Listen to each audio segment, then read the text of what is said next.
अभिषेक बनर्जी आते हुए अंदर गए थे और मुलाकात करके अभी आए हैं और देखना होगा वो प्रेस को कुछ बोलते हैं या नहीं।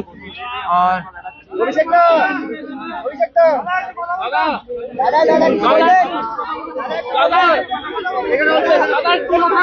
देखिए अभिषेक बनर्जी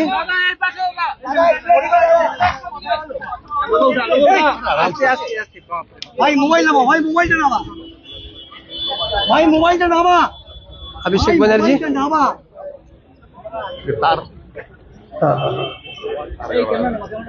प्रेस को संबोधित करते हुए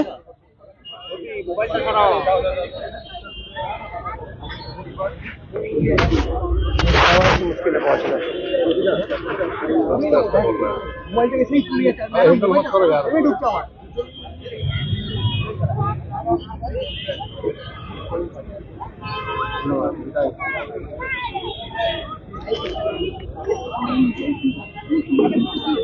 কি বলবো শোনা যাচ্ছে না।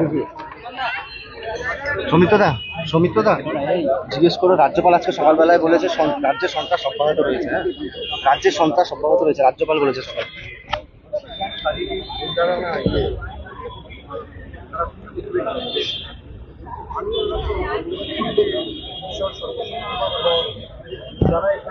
এটা বললেন এবং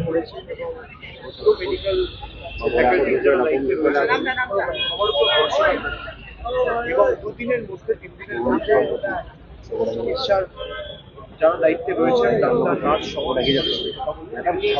তাদের ভাইটাল প্যারামিটার শরীরে স্টেবল রয়েছে বা প্রেশার হোক বা পালস হোক স্টেবল রয়েছে। আশা করছি দুদিনের মধ্যে ঠিক হয়ে যাবে। প্রাকৃতিক দুর্যোগ যখন হয় এটা কারণ ভাবে থাকে, তারপর কিভাবে সেটা মোকাবিলা করে সেটা আমাদের সকলের কাছে আরে চুপ করো না, কেউ কিছু না। সঙ্গে সঙ্গে জলপাইগুড়ি থেকে এখানে নিয়ে মেডিকেল কলেজ নিয়ে যাওয়া হয়, কিছুক্ষণ সেখানে পরিষেবা দেওয়া হয়েছে। তারপর যেহেতু নিউরোসায়েন্স স্পেশাল নিউরোসায়েন্সের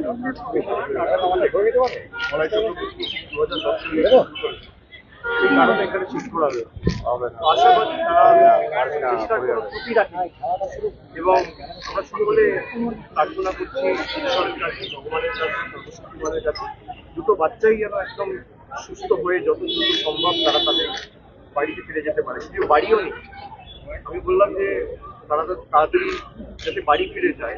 কাছে কাছে তার বাবা বললো হয়তো বাড়িও চুপ না রে, যদিও বাড়ি, সংসার, পরিবার, কাজকর্ম এগুলো তো বিকল্প ব্যবস্থা করা যেতে পারে, হয়তো সময় লাগে। একটা বাড়ি তৈরি করতে 1 বছর লাগবে, 6 মাস লাগবে। কারণ যদি গাড়ি ক্ষতিগ্রস্ত বা গাড়ি ভেঙে গিয়ে থাকে সেটা আবার নতুনভাবে কিনতে বা বিকল্প ব্যবস্থা করতে 6 মাস 1 বছর লাগবে। কিন্তু প্রাণ যদি একবার চলে যায়, মানুষের প্রাণ কোনোভাবে ফিরে আসে। তাই প্রাণের কোনো প্রাণ অমূল্য। আগে প্রাণে বাঁচলে তারপর ঘর, পরিবার, সংসার, মাথার উপর ছাদ, বাড়ি এবং সংসার চালানোর ব্যবস্থা কিন্তু সব আস্তে আস্তে হবে। এবং রাজ্য প্রশাসনের তরফ থেকে মুখ্যমন্ত্রী গতকাল রাত্রেই তিনি জলপাইগুড়িতে পৌঁছেছেন। যারা মন্ত্রী ছিল তাদের সাথে তিনি নিজে দেখা করেছেন। আলিপুরদুয়ার টাউন সহ আলিপুরদুয়ার ব্লকে বিভিন্ন জায়গায় তিনি গেছেন এবং সরে জমিনে নিজে উপস্থিত থেকে যে রেস্কিউ ওয়ার্ক এবং রেস্কিউ অপারেশনের কাজ চলছে, বিশেষ করে যাদেরকে বিভিন্ন স্কুলে রাখা হয়েছে, যাদের বাড়ির ছাদ মাথার উপর ঘর ভেঙে পড়েছে, সরকারের যে রেস্কিউ অপারেশন সেন্টারগুলোর ব্যবস্থা করা হয়েছে এবং সরকার অত্যন্ত তৎপরতার সাথে এই দুর্যোগের মোকাবিলা করে যাতে কিছুটা হলেও সমাধান করা যায়। আমরা সকলে আশাবাদী যে দলমত নির্বিশেষে মানুষ রাজনৈতিক বিষয়টাকে না করে মানুষের পাশে দাঁড়িয়ে যে কটা প্রাণ, যে কটা পরিবার, যে কটা ঘর, যে কটা সংসার, দুটো মানুষের মুখেও আমি খাবার তুলে দিতে পারি। রাজনীতি নিশ্চয়ই ভাবে পরে হবে, কিন্তু আগে মানুষগুলো প্রাণে বাঁচে, জীবনে বাঁচে, পরবর্তীকালে সব আস্তে আস্তে। মুখ্যমন্ত্রী রাতে আসা নিয়ে বিরোধী দলনেতা অন্যরকম বলছেন, কটাক্ষ করছেন, প্রচারে এসছেন মুখ্যমন্ত্রী। কটাক্ষই করেন, উনি রাত্রে আসতে পারলেন না কেন? আমি ওনাকে প্রশ্ন করবো না। আমি বললাম না এটা নিয়ে রাজনীতি করা উচিত নয়। আপনি আমাকে প্রশ্ন করছেন, বিরোধী দলনেতা করছেন, তাহলে রাজনীতি কে করছে? আপনার প্রশ্নের মাধ্যমে প্রমাণ যে বিরোধী দলনেতা রাজনীতি করছে। বিজেপির যে রাজ্য সভাপতি থাকে বালুরঘাট থেকে জলপাইগুড়ির দূরত্ব 300 কিলোমিটার, গাড়িতে আসতে 4.5 ঘন্টা লাগে, আমি 5 ঘন্টা ধরে 4.5 ঘন্টা 5 ঘন্টা ঘটনাটা ঘটেছিল 4:30টার সময়, চাইলে 8টার মধ্যে 9টার মধ্যে আসতে পারত। মমতা বন্দ্যোপাধ্যায় থাকে কোথায়? কলকাতা। দূরত্ব কত? কালীঘাট থেকে জলপাইগুড়ির দূরত্ব 620 কিলোমিটার। তিনি পৌঁছাতে পারছেন। ভারতবর্ষের প্রধানমন্ত্রী ভুটান যেতে পারে, ভারতবর্ষের প্রধানমন্ত্রী বিভিন্ন সেমিনারে গিয়ে ভাষণ দিতে পারে, ভারতবর্ষের প্রধানমন্ত্রী বাংলায় 5 বার এসে রাজনৈতিক সভায় এসে উপস্থিত হয়ে ভাষণ দিতে পারে, বিজেপির কর্মসূচিতে উপস্থিত হতে পারে, বিভিন্ন সেমিনারে যেতে পারে, বিভিন্ন মন্দির ঘুরতে পারে, বিভিন্ন জায়গায় গিয়ে বড় বড় ভাষণ দিয়ে ইন্টারভিউ দিয়ে কেন বিজেপিকে ভোট দেবে এসব কথা বলতে পারে, আর মানুষের পাশে দাঁড়াতে পারে।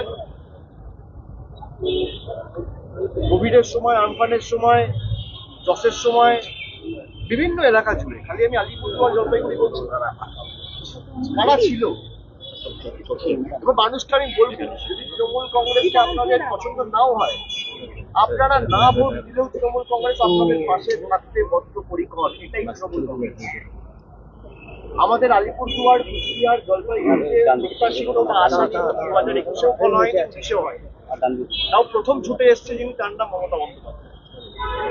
আমি গতকাল ঘটনার পরে ঠিক করেছিলাম, যেহেতু আমার আগে থেকে কর্মসূচি ছিল এখানে এবং পূর্ব নির্ধারিত আমার দুটো মিটিং ছিল ইলেকশন কমিটি, আমি ভেবেছিলাম যে আগামীকাল জলপাইগুড়ির মিটিংটা এখানে না করে আমি একবার সরাসরি জলপাইগুড়িতে গিয়ে যেখানে যেখানে বিশেষ করে ময়নাগুড়ি টু জলপাইগুড়ি টু এই ক্ষতিগ্রস্ত এলাকাগুলো পরিদর্শন করে যারা হাসপাতালে ভর্তি আছে তাদের সাথে একবার কথা বলছি।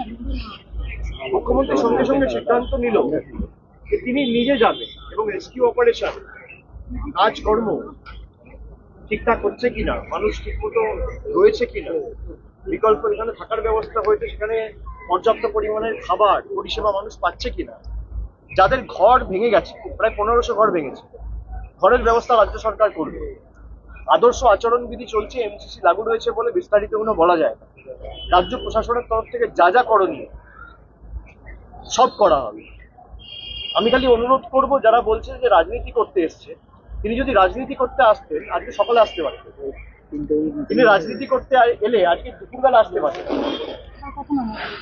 আজকে সকালবেলার ফ্লাইট নিয়ে এসে এখান থেকে 1.5 ঘন্টা জলপাইগুড়ি লাগে, পৌঁছে যেত সকাল 12টার মধ্যে।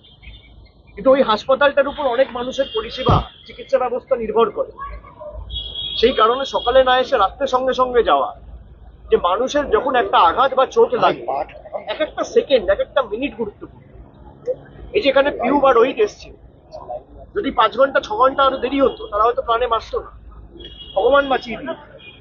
এইসব সময় যখনই কোনো রকম কোনো প্রাকৃতিক দুর্যোগ হয় বা অঘটন ঘটে বা কোনো রকম ভাবে কোনো মাথায় বা শরীরে আঘাত আসে, সঙ্গে সঙ্গে ফার্স্ট এড ব্যবস্থা বা প্রপার মেডিকেল ফেসিলিটিটা যাতে সে পায়, যাতে প্রাণে বাঁচে। আর এর তো হাতে পায়ে লাগে, ডিরেক্ট মাথায় লেগেছে। আমি তো স্ক্যান রিপোর্টগুলো সব দেখলাম, স্কালের এখানটা প্রায় একদম টুকরো হয়ে গেছে। 2 বছরের বাচ্চা বলে অপারেশনের রিস্ক দিচ্ছে না। ডাক্তাররা আশাবাদী যে এটা আপনি নিজের থেকে হিল হয়ে যাবে 4-5 দিন। তো আমরা সকলে আশাবাদী। আমি খালি এলাকার সবাইকে বলবো, বিশেষ করে জলপাইগুড়ি, আলিপুরদুয়ার, যেখানেই বিধ্বংসী ঘূর্ণিঝড়ের কারণে এবং বিক্ষিপ্তভাবে কিছু জায়গায় বজ্রপাত, বিদ্যুৎ এবং বৃষ্টির কারণেও ক্ষতিগ্রস্ত হয়েছে, বিশেষ করে আলিপুরদুয়ারের বিভিন্ন এলাকা, যে আপনারা প্রশাসনের উপর ভরসা রাখুন, প্রশাসনের উপর সহযোগিতা করুন, প্রশাসনের সাথে সহযোগিতা করুন।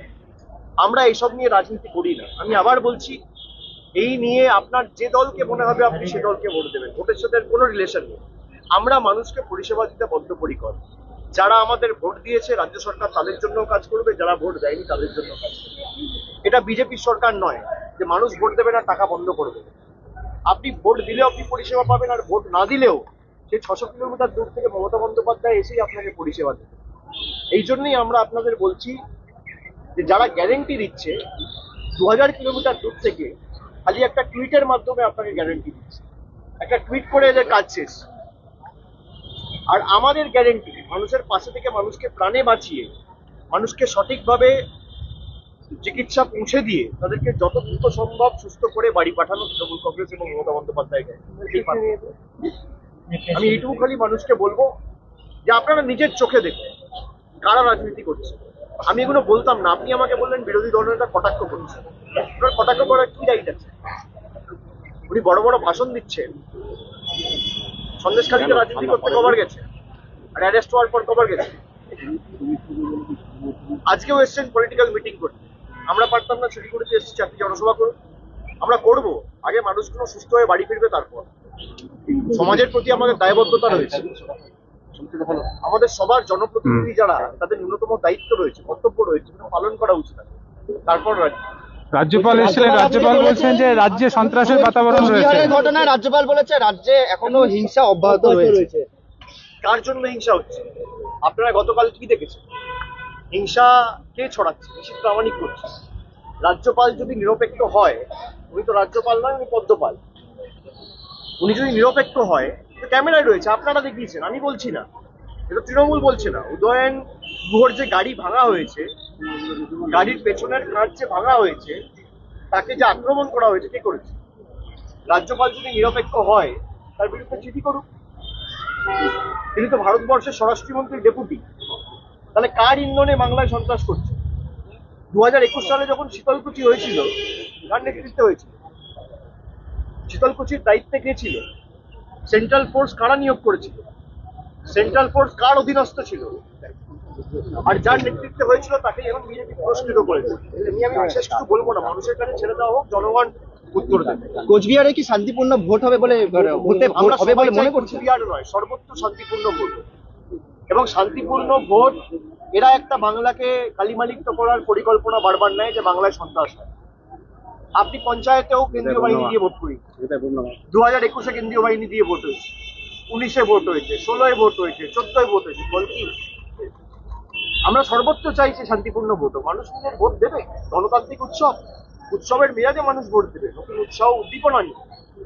আর যারা মানুষের উপর ভরসা রাখতে পারছে না, তারা সন্ত্রাসের সাহায্য নিচ্ছে, তারা দুর্বৃত্তদের মাথায় তুলে রাখছে, তারা এলাকা অশান্ত করার পরিকল্পনা করছে। কেননা তারা জানে যে মানুষ যদি ভোট দিতে পারে এবং ভোট বাক্সে যদি মানুষের রায়ের সঠিক প্রতিফলন ঘটে, তাহলে এদেরকে খুঁজে পাওয়া যাবে। শিলিগুড়িতে আপনার সাংগঠনিক বৈঠক। তারা অ্যাপ্লাই করে আবাস যোজনা টাকা পায়নি, পাকা বাড়ি বলে আমি এদিকে তো চ্যালেঞ্জ করেছি, মিডিয়ায় দেখাবেন, করবে দাদা এদিকে যে 2017-18 থেকে যে আবাস প্লাস তালিকা তৈরি হয়েছিল সমীক্ষা হওয়ার পর থেকে, যদি কেন্দ্রীয় সরকার প্রমাণ করতে পারে যে 10 পয়সা দিয়েছে, আমি রাজনীতি ছেড়ে দেবো। আজকে 16 দিন হয়ে গেছে। কুচবিহারের মাটি, জলপাইগুড়ির মাটি থেকে আমি চ্যালেঞ্জ করেছি। আজকে 16 থেকে 17 দিন হয়ে গেছে, প্রমাণ করুক 10 পয়সা দিয়েছে। আবাসের বাড়ির নিয়ম 60% টাকা দেয় কেন্দ্র, 40% টাকা দেয় রাজ্য। আবাসের এই 60% যেটা কেন্দ্রের দেওয়ার কথা, কেন্দ্র সরকার শ্বেতপত্র প্রকাশ করে বলুক যে আমি বাংলায় হারার পর এবং আবাস প্লাসের সমীক্ষা যেটা 17-18 থেকে হয়েছে, 10 পয়সার যদি শ্বেতপত্র প্রকাশ করে, আমি রাজনীতি করব। আপনারা প্রশ্ন করতে পারবেন প্রধানমন্ত্রীকে, আপনারা প্রশ্ন করতে পারবেন স্বরাষ্ট্রমন্ত্রীকে, কৃষিমন্ত্রীকে, বিরোধী দলনেতাকে, বিজেপির রাজ্য সভাপতিকে। বিজেপি রাজ্য সভাপতি নিজে বলেছে যে আমরা টাকা বন্ধ করেছি। সুকান্ত মজুমদার নিজে ফোন করে বলছে আমি ফোন করে দেবো, তারপর টাকা চলে আসবে। তার মানে টাকা বন্ধ করেছে কে? বিজেপি। এর দায় কার?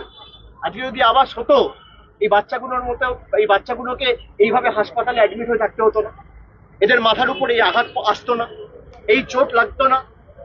এর দায় কার? এর দায় একমাত্র হচ্ছে কেন্দ্র সরকার এবং বিজেপি নেতা।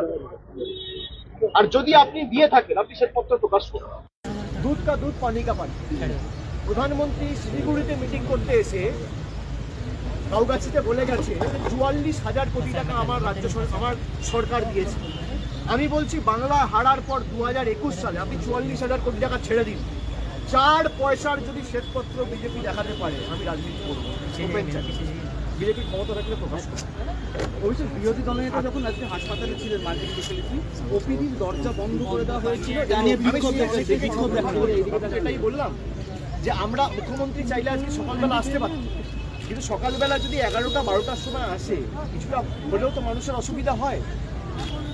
একটা মুখ্যমন্ত্রী বা যিনি নির্দিষ্ট একটা নিরাপত্তা বেষ্টনীতে রয়েছে, সেখানে যদি হসপিটাল আটকে দেওয়া হয় তাহলে মানুষের পরিষেবা ব্যাহত হয়। এটা মানুষ দেখছে।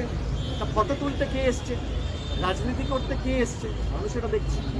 আপনি বলুন না, এখানে নিশীথ প্রামাণিক জলপাইগুড়ি থেকে তার বাড়ি তুরন্ত করে, জন বার্লা কেন্দ্রীয় মন্ত্রী, বিদায়ী সাংসদ, এখানে বিজেপি যাকে মনোনীত করেছে, নমিনেট করেছে আলিপুরদুয়ার থেকে মনোজ টিগ্গা, জলপাইগুড়ির সাংসদ, তাও রাত্রিবেলা গেছে, যাকে আবার মনোনীত করা হয়েছে।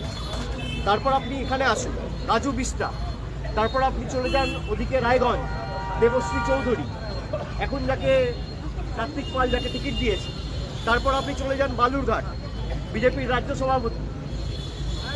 এই যে বিজেপির সাংসদরা যারা জিতেছে বা একজন বিধায়ক একজন মানুষের পাশে দাঁড়িয়েছে, আমরা আশাও করি না। আমি মানুষকে বলবো, আপনারা যদি বিজেপিকে ভোট দেন তাও আমরা আপনাদের পরিষেবা দেবো। এটাই তৃণমূল আর বিজেপির মধ্যে পার্থক্য। অভিষেক আজকে কিছু আমরা বদ্ধপরিকর মানুষকে পরিষেবা দিতে।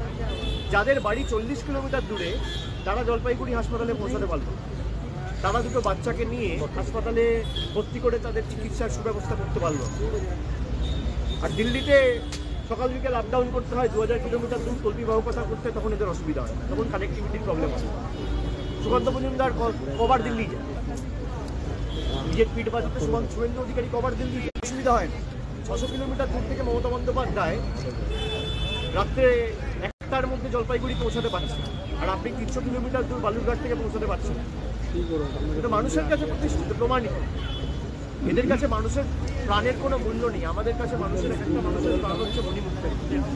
এটাই শিলিগুড়িতে আপনার সাংগঠনিক বৈঠক আজকে সাংগঠনিক বৈঠক।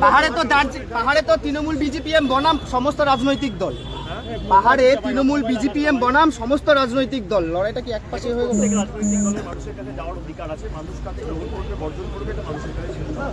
আর আমার পূর্ব নির্ধারিত কর্মসূচি ছিল আজকে বিকেলবেলা আমার আলিপুরদুয়ার ইলেকশন কমিটির মিটিং রয়েছে, তারপর জলপাইগুড়ি ইলেকশন কমিটির মিটিং রয়েছে, সেখানে পৃথকভাবে দুটো বৈঠক আমি করবো। এটা আগে থেকেই ঠিক করা ছিল এবং আগামীকালে আমি বুঝিয়ে আসবো।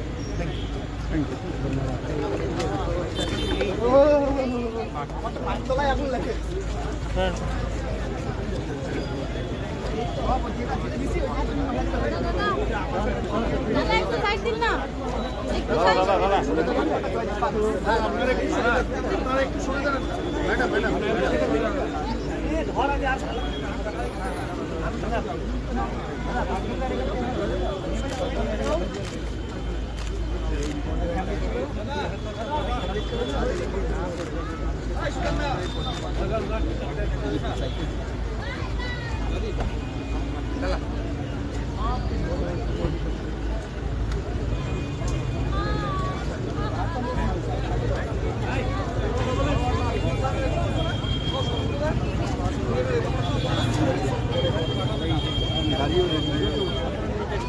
চলে গেছে সব তোমরা যাই এই শুনেন না সরেন চলছে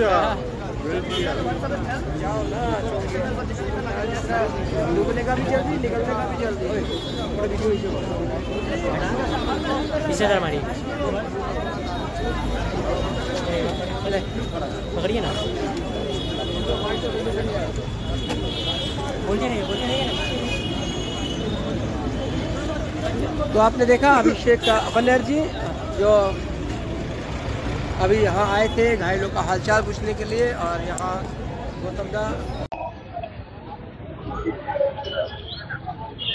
पर्सन जो पार्टी कार्यकर्ता है उनके बीच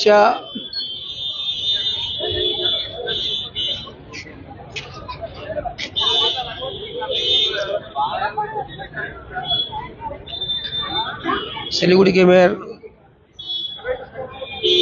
गौतम देव। और आपसे बता देते हैं, कल से ही जब से ये घटना घटी है उसके बाद से ही लगातार गौतम दा जो है लगे हुए हैं। गौतम दा अभी अपने साथ है। आप देख रहे हैं कि रात भर ममता बनर्जी जब यहाँ पर दौरे पे थी तो ममता बनर्जी के साथ भी ग्राउंड जीरो से थे, और अभी भी अभिषेक दा है तो भी यहाँ पर मौजूद है। दादा कल 4 बजे से ही इसमें बिजी हो गए थे। दादा कैसे चला राहत कार्य? आप तो सभी कुछ देख रहे हैं रात से लेकर अभी तक। Everything has been done properly. वो युद्धकालीन तत्परता से काम हुआ। सारे फूड, उसको मेडिकल ट्रीटमेंट, सारे पेशेंट्स को एडमिट कराना, रिलीफ कैंप, और अभी MCC है तो उतना बोलने का बात नहीं है, लेकिन प्रॉपर इंस्ट्रक्शन दिया गया। अभी फॉर द टाइम बिंग जो लोग जिसका घर टूटा हुआ है उन लोग अभी कैंप में रहेंगे और उसको पूरा देखभाल जिम्मेवारी स्टेट गवर्नमेंट लिया हुआ है। इधर में 2 पेशेंट है, एक 2.5 साल का बच्ची लड़की फीमेल चाइल्ड और एक मेडिकल कॉलेज से कल लाया गया। रात 12 बजे उसका ऑपरेशन कंप्लीट हुआ। आज अभिषेक बंदोपाध्याय उन्होंने इधर में आया था, पूरा रिपोर्ट उन्होंने डॉक्टर के साथ डिस्कस किया, हम था उस टाइम में। इसके बाद 2 पेशेंट को और सपोर्ट स्टाफ से को बातचीत किया। हमारा स्टेट गवर्नमेंट न केवल बार्निश और जलपाईगुड़ी, अलीपुरद्वार और जो जगह में आज ऑनरेबल सीएम दौर कर रहा है, अभिषेक बंदोपाध्याय भी आया है। राज्य सरकार एक सारे आदमी का पास है, बराबर रहता है और आने वाले दिन में भी रहेगा। एक क्वेश्चन खाली, आप तो देख रहे थे ममता बनर्जी इतना उम्र है, उसके बावजूद भी कोई ऐसा मुख्यमंत्री देखा जो जैसे सूचना मिलती है रात के 11:30 बजे 12 बजे पहुंच जाना और 2:30-3 बजे तक लगातार वो फील्ड में थी जहां पर लाइट नहीं है, पानी नहीं है, फिर भी वो लोगों के बीच से बातचीत कर रही थी। देखिए ऐसा अनुभव देखिए आप। ऐसा हमारा अनुभव है, ऐसा मुख्यमंत्री इंडिया में नहीं है, सारे वर्ल्ड में कहाँ पर है कि नहीं है आई डोंट नो। कल रात 8 उन्होंने हमको 5 साढ़े 5 बजे फोन करके जाने के लिए बोला और उधर में जब हम पहुंचा बार्निश में, उधर से फोन से हम बातचीत करा एक विक्टिम वुमेन्स के साथ। बातचीत होने का टाइम ऑनरेबल सीएम ने हमको पूछा नाइट लैंडिंग फैसिलिटीज का क्या खबर है। हम बोला दीदी आप ही नाइट लैंडिंग फैसिलिटीज उस टाइम में आप किया था, एक एंटनी दफ्तर का मंत्री थे, 10:30 तक नाइट लैंडिंग फैसिलिटीज बागडोगरा में अवेलेबल है। तो ठीक है हम देख रहे हैं। उसका आधा घंटे का अंदर उन्होंने सारे तैयार किया। 9 बजे कालीगंज के घर से उन्होंने स्टार्ट किया, हमको सूचना दिया गया और उसका बाद जो घटना घटी वो आप लोग देखा हुआ है। This is Mamata Banerjee, one and only Mamata. तो आपने देखा था जिस तरह से ही यहाँ पर सूचना मिली थी उसके तत्काल बाद से ही प्रशासन जो है वो सक्रिय हो गया था और अब लगातार यहाँ पर जारी है। अभिषेक बनर्जी जो राष्ट्रीय महासचिव टीएमसी के, उन्होंने भी कहा है कि हमारा उद्देश्य राजनीति करना नहीं है, हमारा सबसे पहला उद्देश्य है लोगों की जान बचाना, लोगों को राहत प्रदान करना। हम वोट की राजनीति नहीं करते, हमारा उद्देश्य सबसे पहले यही है कि हमारे राज्य की जो जनता है वो सुरक्षित रहे, किस तरह से उनको फिर से बसाया जाए, जो घायल है उनका किस तरह से इलाज किया जाए, ये हमारा पहला उद्देश्य होगा। तो बन रहे खबर पर और देखते रहे खबर समय, हर समय खबर समय। धन्यवाद।